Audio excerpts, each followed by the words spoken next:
Good morning everyone. मैं Alfiya नगरीवाला Tathagata IAS academy से चलते हैं हमारे आज के टॉपिक की तरफ। आज का हमारा टॉपिक है नेशनल मोनेटाइजेशन पाइपलाइन। जैसा कि हम सभी जानते हैं, कोविड क्राइसिस की वजह से कितना ज्यादा ग्लोबल इकोनॉमी, वर्ल्ड की सारी इकोनॉमीज पर फाइनेंशियल इम्पैक्ट हुआ है। बहुत भारी मात्रा में ना सिर्फ प्राइवेट सेक्टर को लेकिन पब्लिक सेक्टर को भी फाइनेंशियल लॉस झेलना पड़ा है। हर कोई नए नए तरीके ढूंढ रहा है किस तरीके से रेवेन्यू जनरेट किया जाए, प्रॉफिट अर्न किया जाए। तो हमारी गवर्नमेंट ने भी, इंडियन गवर्नमेंट ने भी एक ऐसा ही प्रोजेक्ट लॉन्च किया है जिसके थ्रू वो रेवेन्यू जनरेट करेंगे। तो देखते हैं क्या होगा इस प्रोजेक्ट के अंदर। इसका नाम गवर्नमेंट ने दिया है नेशनल मोनेटाइजेशन पाइपलाइन। तो क्या होता है नेशनल मोनेटाइजेशन पाइपलाइन? गवर्नमेंट ने कुछ ऐसे एसेट्स को आइडेंटिफाई किया है जिससे वो रेवेन्यू जनरेट कर सके। 6 lakh crore worth of revenue generate करने का टारगेट गवर्नमेंट ने सेट किया है। ये जो टारगेट सेट किया है ये गवर्नमेंट अकेले ही नहीं जनरेट करेंगी, प्राइवेट सेक्टर की हेल्प से जनरेट करेंगी। कैसे? तो कुछ ऐसे पब्लिक एसेट्स है, ब्राउन फील्ड एसेट्स, जो ऑलरेडी डेवलप हो चुके हैं लेकिन आज की तारीख तक अंडर यूटिलाइज्ड है, या तो प्रॉपर मॉनेटरी वैल्यू नहीं जनरेट कर पा रहे, या फिर कुछ ऐसे एसेट्स है जो नॉन यूटिलाइज्ड है, नॉन ऑपरेशनल है, अभी तक ऑपरेट ही नहीं किए बनने के बाद उन एसेट्स को प्राइवेट सेक्टर को कॉन्ट्रैक्ट बेसिस पर दे दिए जाएंगे। प्राइवेट सेक्टर उनका इस्तेमाल करेगा, जितने भी साल का अग्रीमेंट होगा, 10 साल 15 साल, और उसके बदले में प्राइवेट एंटिटी जो है वो गवर्नमेंट को या तो एक लमसम अमाउंट या फिर एनुअल बेसिस पर पेमेंट देगी, या फिर हो सकता है रेवेन्यू जो भी शेयर हो, जो भी है रेवेन्यू जनरेट कर रहे हैं, प्रॉफिट जनरेट कर रहे हैं, उसमें एक शेयर जो है गवर्नमेंट को दे। तो इस तरीके से गवर्नमेंट ने जो है प्राइवेट सेक्टर के थ्रू रेवेन्यू जनरेट करने का, कैपिटल एक्सपेंडिचर के लिए एक नया तरीका, नई स्कीम डिजाइन की है। तो चलिए इसको एक एग्जाम्पल के थ्रू समझते हैं कि कैसे होगा। सपोज मैंने बोला कुछ ऐसे unutilized and under utilized assets होते हैं, है ना। जैसे हम ले लेते हैं एयरपोर्ट्स। एयरपोर्ट्स एसेट्स है। ऐसे कई एयरपोर्ट्स है हमारे नेशन में जो कि नॉन ऑपरेशनल है। For example Panna airport, MP का पन्ना एयरपोर्ट, जो अच्छे से डेवलप किया गया है, इंफ्रास्ट्रक्चर प्रॉपर वहां पर बनाया गया है, लेकिन वहां से फ्लाइट जो है वो ऑपरेट नहीं की जाती है, नॉन ऑपरेशन जो है। तो ये कैसा हो गया? अनयूटिलाइज्ड एसेट हो गया। ऑलरेडी डेवलप्ड है, ब्राउन फील्ड है, ब्राउन फील्ड यानी कि ऑलरेडी डेवलप कर दिया गया है, लेकिन वहां से जो है ऑपरेशन नहीं होता है, फ्लाइट्स नहीं वहां से ऑपरेट की जाती है। तो ऐसे कुछ अनयूटिलाइज्ड एसेट्स या फिर ऐसे एयरपोर्ट्स जो कि यूटिलाइज तो किए जा रहे हैं लेकिन प्रॉपर मॉनेटरी वैल्यू वहां से जनरेट नहीं की जा रही। मतलब मान लीजिए 20 फ्लाइट को वहां से ऑपरेट करने का कैपेसिटी है, लेकिन सिर्फ 20 में से सिर्फ 10 ही फ्लाइट जो है वो की जा रही है ऑपरेट, यानी कि अपनी कैपेसिटी से कम। तो ऐसे कुछ एसेट्स को आइडेंटिफाई किया गया है, उन्हें गवर्नमेंट प्राइवेट एंटिटीज को लीज पर, रेंट पर, या जो भी कहे कॉन्ट्रैक्ट पर देंगे, और गवर्नमेंट को बदले में जो है रेवेन्यू जनरेट करके प्राइवेट एंटिटी देगी। तो ये इस तरीके का एक आइडिया है। हम आगे देखते हैं कैसे कौन से पब्लिक एसेट्स है जो गवर्नमेंट ने आइडेंटिफाई किए हैं। तो कुछ पब्लिक एसेट्स जो है गवर्नमेंट ने आइडेंटिफाई किए हैं जो प्रॉपर्ली नहीं यूटिलाइज किए जा रहे हैं। जैसे कुछ 26,700 किलोमीटर्स ऑफ हाईवेज ऐसे है जहां पर प्रॉपर मेंटेन नहीं किया जा रहा है, रोड्स प्रॉपर मेंटेन नहीं हो रहे। कुछ एयरपोर्ट्स आइडेंटिफाई किए हैं, कुछ पोर्ट्स आइडेंटिफाई किए गए हैं। माइनिंग की जो कोल माइनिंग है उससे रिलेटेड सेक्टर्स में एसेट्स आइडेंटिफाई किए गए हैं। तो ऐसे बहुत सारे एसेट्स हैं, जैसे पेट्रोलियम हो गया, जैसे नेचुरल गैस पाइपलाइंस हो गई है, जैसे वेयर हाउसेस हो गए, कोल्ड स्टोरेज हो गई, स्टेडियम्स हो गए। तो इन चीजों को, इन एसेट्स को प्राइवेट सेक्टर को दिया जाएगा कॉन्ट्रैक्ट बेसिस पर। अब कैसे दिया जाएगा? तो हमने देखा है कि कुछ मॉडल्स होते हैं, आपने इकोनॉमी में पढ़े होंगे, पब्लिक प्राइवेट पार्टनरशिप के कुछ मॉडल्स होते हैं, जिनमें से कुछ ऐसे मॉडल्स होते हैं जो ग्रीनफील्ड प्रोजेक्ट यानी कि नए प्रोजेक्ट्स को डेवलप करने के काम आते हैं। जैसे बिल्ड ऑपरेट ट्रांसफर मॉडल हो गए, है ना, या फिर बिल्ड ऑन ऑपरेट, या फिर build on operate and transfer model हो गया, या फिर हाइब्रिड एन्युटी मॉडल हो गया। तो ऐसे कुछ मॉडल्स होते हैं जो ग्रीनफील्ड प्रोजेक्ट डेवलप करके उन्हें मेंटेन करके उन्हें ऑपरेट करने के काम आते हैं।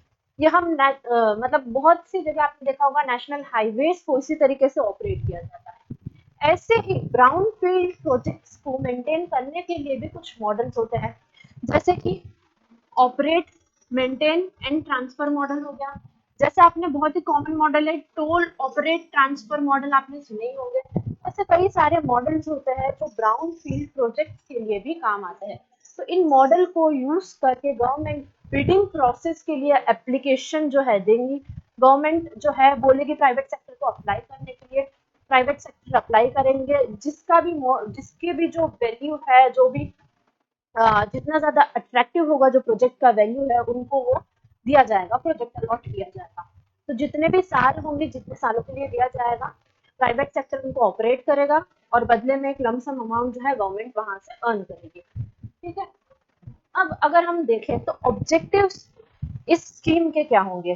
किसी भी नेशन के लिए या नेशन बिल्डिंग प्रोसेस के लिए इंफ्रास्ट्रक्चर डेवलपमेंट होना ही सबसे ज्यादा जरूरी नहीं होता है, लेकिन जो ऑलरेडी डेवलप्ड इंफ्रास्ट्रक्चर है उसका प्रॉपर मेंटेनेंस, उसका प्रॉपर ऑपरेशन भी उतना ही ज्यादा जरूरी होता है, जो इस स्कीम का बेसिक ऑब्जेक्टिव है।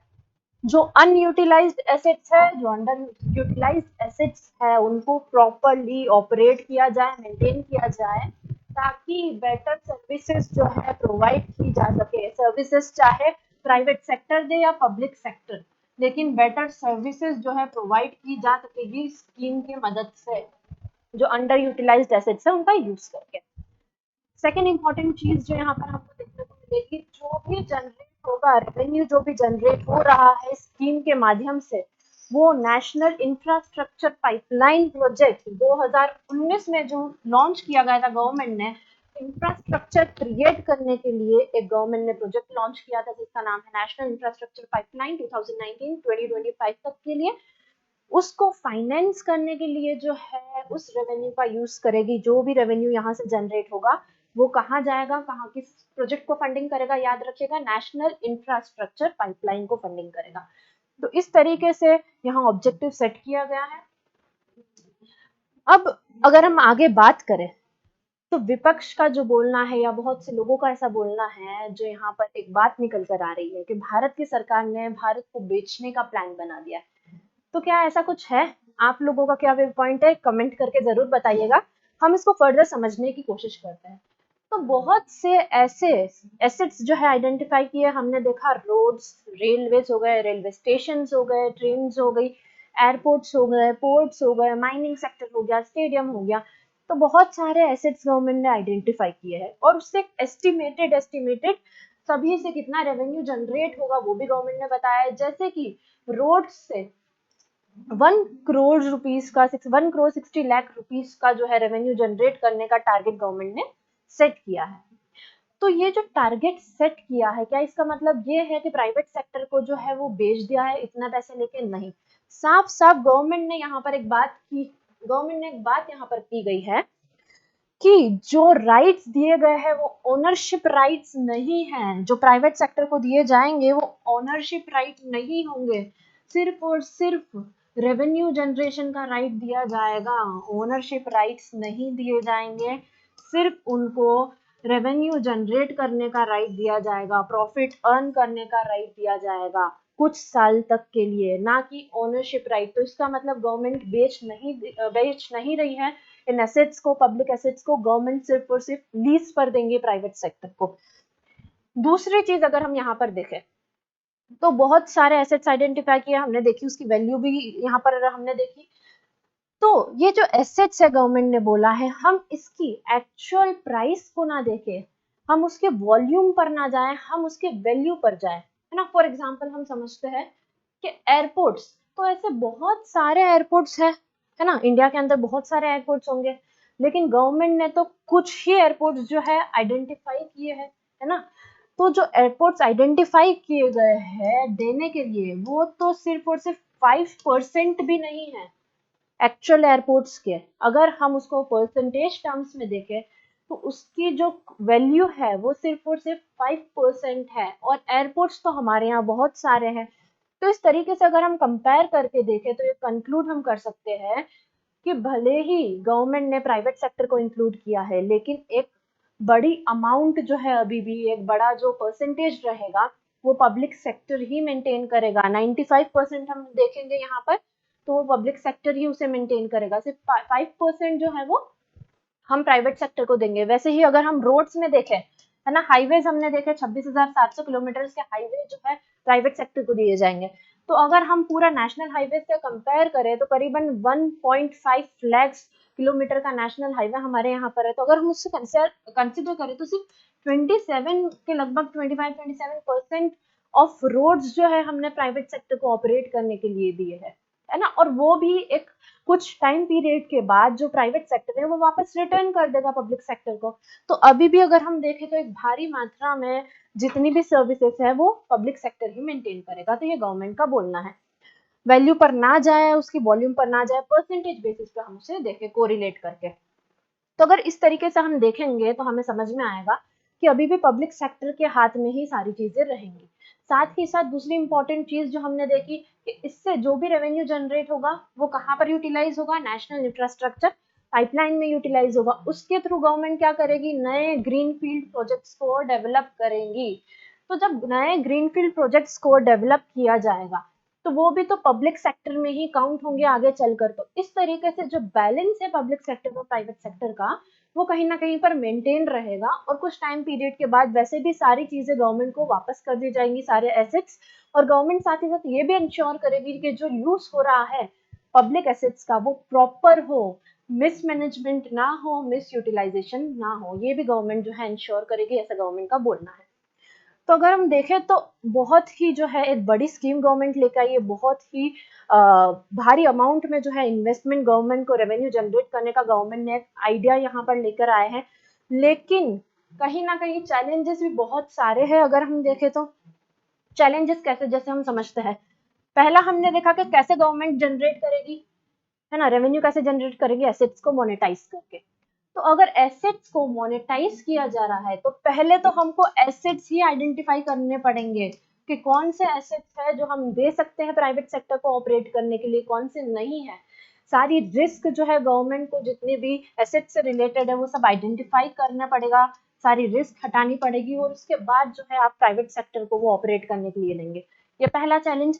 सेकंड चैलेंज अगर हम देखें तो यहाँ पर आएगा कि अगर आपको प्राइवेट सेक्टर को देना है तो पहले आपको उनको एनकरेज करना पड़ेगा प्राइवेट सेक्टर को कि वो आगे आए और इन्वेस्टमेंट करें, है ना। अगर प्राइवेट सेक्टर मोटिवेटेड ही नहीं होगा इन्वेस्टमेंट के लिए तो कैसे आप उनको सारे एसेट्स जो है वो प्रोवाइड करेंगे कॉन्ट्रैक्ट बेसिस पे। तो ये सेकंड चैलेंज यहाँ पर गवर्नमेंट के लिए आ सकता है।